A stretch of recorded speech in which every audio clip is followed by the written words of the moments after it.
A liturgia nunca é uma obra da igreja. Ela não age só. Ela tem a presença da Santíssima Trindade.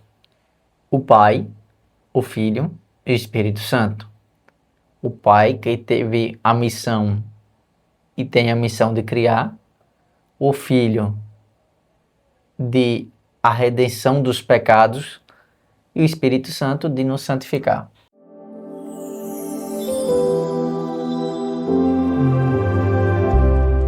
Exatamente. E em toda essa liturgia, a gente percebe a unidade da Trindade.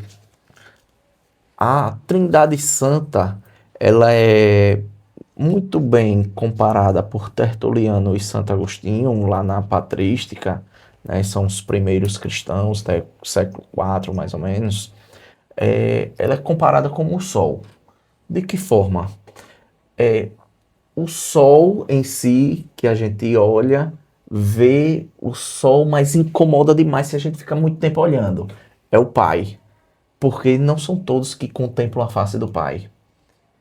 Bem assim é o Sol. Só que o Pai envia o quê? Os raios solares. Os raios solares é aquele que foi enviado, que é o Filho.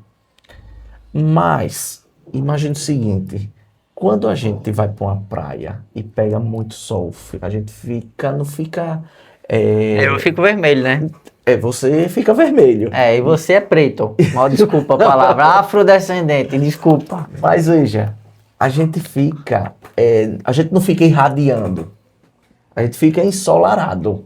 É como se a gente recebesse aquele sol. Bem assim é como quando a gente recebe o Espírito Santo. A gente fica radiante sobre isso, certo? Então, essa comparação... Mas quando a gente olha, fala sobre esses 3 itens, a gente vê um só.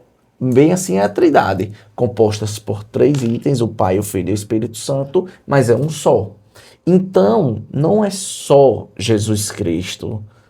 O só não é no sentido de reduzir, não.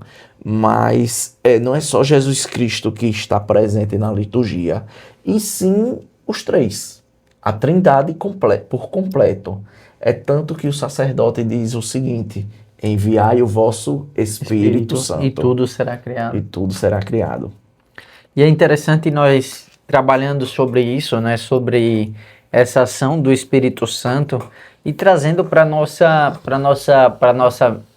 missa, né? Para missa. Em que sentido? Cristo, ele se faz presente no Padre, né? Exatamente. O Padre é o persona Christi. E às vezes a gente às vezes pode dizer assim: poxa, eu não gosto muito daquele padre. Mas a missa acontece por meio dele. Exatamente. Com a presidência dele. Então, assim, você pode não gostar do padre, mas ele é persona Christi. Ele pode até estar em pecado, mas ali, na hora da Santa Missa, ele é persona Christi. Exatamente. Cristo age através do padre, através desse sacerdote. E eu vou ler aqui o que está no parágrafo 1088. Diz o seguinte, ó. Do Catecismo da Igreja, né? Exatamente, do Catecismo da Igreja. Aquele que agora oferece pelo ministério dos sacerdotes é o mesmo que outrora se ofereceu na cruz. Então, mostrando que Cristo, aquele que se ofereceu na cruz, é aquele que está agindo através do sacerdote. E é interessante, Romário, que ainda ele diz assim: presente está, por sua força nos sacramentos, a tal ponto que, quando alguém batiza, é Cristo mesmo que batiza, né? Presente está por sua palavra, pois ele mesmo é quem fala, quando se leem as Sagradas Escrituras na igreja. Presente está, quando a igreja reza o Salmo do dia, ele que prometeu: onde 2 ou 3 estiverem reunidos em meu nome, eu estou ali no meio deles. E por isso que a gente proclama, né? O Senhor esteja conosco, ele está no meio de nós. E veja o seguinte, sem um desses, não existiria a liturgia completa. Sem o Espírito Santo, não existiria a liturgia completa. O Espírito Santo prepara e recorda e atualiza e transforma toda a liturgia. É Ele que está presente no meio de nós. Pois bem, você fala bonito, eu tenho uma pergunta. O que é epíclise? Epíclise é uma palavra pouco pronunciada, pouco citada, mas ela é uma invocação. Veja, quando é que acontece essa invocação durante a liturgia? Acontece ela sobre as oferendas e sobre a assembleia. Nós temos as orações eucarísticas. E é justamente essa invocação. São várias, cada uma para uma situação diferente, que pode ser aplicada. A primeira oração eucarística primeira, segunda, terceira, quarta, quinta, e assim, vai. só uma questão de observação, se a gente perceber também nas orações eucarísticas, em cada oração a gente também tem a oportunidade de rezar por nós, né, que fazemos parte ali daquele mistério, pelos fiéis defuntos, né, pela igreja, né, então são diversas orações, né? E durante essa oração eucarística, podem observar o seguinte nas missas: há coisas que o padre fala para si, para Cristo, não em silêncio, ele fala baixo. Quando o acólito ou coroinha lava suas mãos, ele diz: lava minhas mãos para retirar os pecados. Ele fala para a assembleia, e há coisas que ele fala para a assembleia reproduzir, a assembleia responder, aliás. Então, observe que nós, como assembleia, não podemos falar aquilo que é próprio do sacerdote. Tem que deixar para ele que ele faça aquilo que é dele e nós façamos aquilo que é nosso. Então, nós participamos também dessa oração eucarística. Lembrando que essa questão da comunidade falar, nós temos que trazer para a nossa realidade, ela é uma realidade adotada pela CNBB, né? Porque para uma participação popular, porque geralmente não se tem tanto essas respostas, né, Romário? Isso mesmo. Você que é uma pessoa extremamente chique, viajada, né? Você foi para Roma, né? Eu fui ali para Malhador, não desprezando meu Malhador, meu amor, né? Frei Paulo, enfim. Mas não se tem essa tradição, esse aconchego como se tem no Brasil, né? Exatamente, ó. Porque no vídeo anterior eu disse que a liturgia ela tem que ser a mesma, tanto aqui quanto na Diocese de Roma. Certo? Mas também não pode desprezar a cultura. Veja, se a gente pegar a cultura do brasileiro, ele é mais falante, ele gosta do diálogo, mas o europeu, ele é mais contrito. Se a gente for na cultura, na África, por exemplo, tem danças que está presente dentro da liturgia, claro que não está fugindo do rito original. É como se eu tenho o ponto central, mas a cultura permite passear por isso.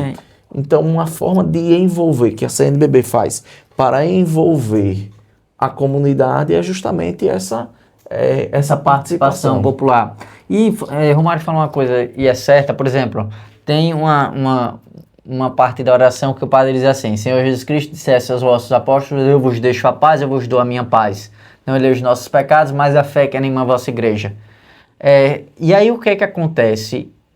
Teve padres que falam isso com que a comunidade possa assim rezar.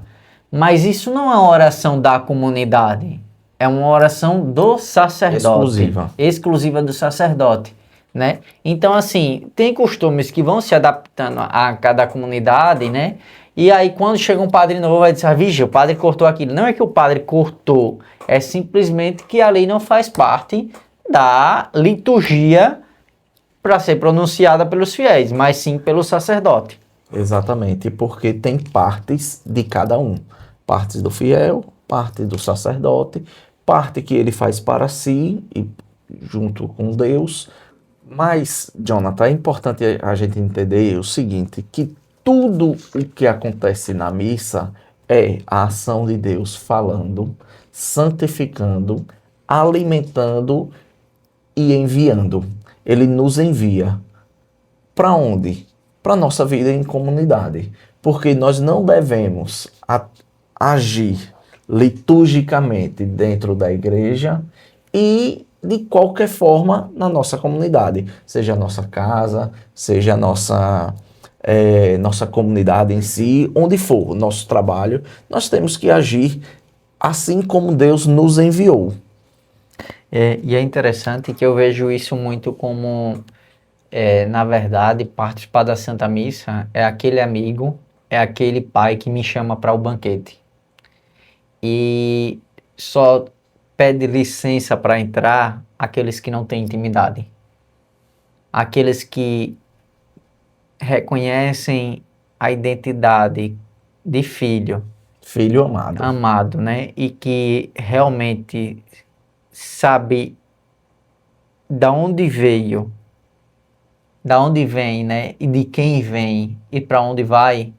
Ele não pede licença. Ele vai, ele chega, ele senta na mesa. Ele senta na mesa e se sente confortável. Mas é isso, né? Eu acho que na casa de um pai, de uma mãe, né? Por exemplo, eu visito a casa de minha mãe, eu sento na mesa, eu pergunto, mãe, o que é que tem para comer? Essa mesma intimidade que a gente tem também Eu já chego na deitando no missa, sofá. né? Não, você não vai chegar deitando no sofá da igreja, pelo amor Mas de na Deus, casa do né? pai, Mas na casa da do mãe. pai você se sente à vontade, né? Então, é isso, né? E até eu quero trazer só uma questão, muitas vezes, os pais não querem levar os filhos para a igreja, mas é lá que você deve ensinar que é o caminho que deve ser o caminho dele de vida. Se você quer deixar seu filho só para levar para a igreja quando ele tiver maior, ele não vai saber a importância daquilo. Então você tem que acostumar desde pequeno para que quando ele tiver maior ele saiba. Pode ser até que ele não vá, mas em um momento da vida ele vai dizer: eu fiz parte dessa casa. Ou Exatamente. essa casa ainda é a casa que eu posso voltar. Exatamente. Eu tenho uma filha pequena, né? E a minha filha é zoadetazinha. Ela Deixa quem? não sei. Ah, Dá trabalho. vou falar porque tá gravado. Dá trabalho levar.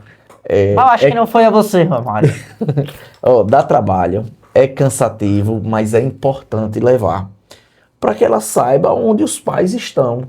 O que os pais buscam. Trazer o filho é também uma forma de catequizar. Porque a nossa primeira catequese tem que ser em casa. E é aquela questão, aonde meu pai está, eu estou. Portanto, se o nosso pai está ali na igreja, é onde nós devemos estar. Nós encerramos esse bloco, continua com a gente, o assunto está agradável. De preferência, pega aí um café, pega uma água, venha tomar conosco. E vamos aprender juntos. Sempre juntos. Um forte abraço.